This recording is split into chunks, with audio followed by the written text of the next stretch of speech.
Renewable energy. Ito ang nakikitang susi ng Trabaho Party List para lalong mapalawig ang work at investment opportunities ng bansa sa hinaharap. Kaugnay ito ng pagsisimula ng Meralco Terra Solar Project na para sa partido ay isang malaking development hindi lang sa energy transition sa bansa kundi pati na rin sa sektor ng trabaho. Nagbabalik si Edniel Parosa. Naniniwala ang Trabaho Party List na mapalalakas ng bansa ang kalidad ng trabaho at investment sa pamamagitan ng pagtangkilik sa renewable energy. Kamakailan lamang ay pinasinayaan ni Pangulong Bongbong Marcos ang groundbreaking ng Meralco Terra Solar Power Project na itinuturing na pinakamalaking integrated solar at battery storage facility sa mundo.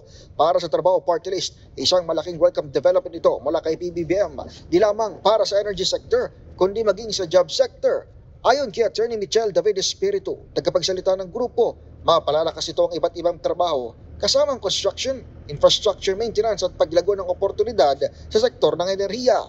Bago man ang teknolohiya na dala ng solar power project na kabilang sa mga tinatawag na renewable energy, isusulong ng Trabaho Party List ang pag-upskill o pag-train sa mga manggagawa upang makasabay sa trend na ito. Matatandaang pinirmahan ni Pangulong Marcos ang Enterprise-Based Education and Training o EBET Framework Act na may layuning pagtibayan ng job matching skills na programa ng gobyerno at pribadong industriya.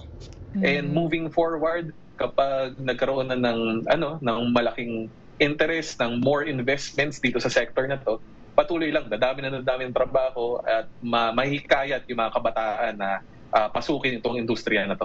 Para sa MBC TV and Network News, ito si Edniel Parosa. Una sa Pilipinas, una sa Pilipino.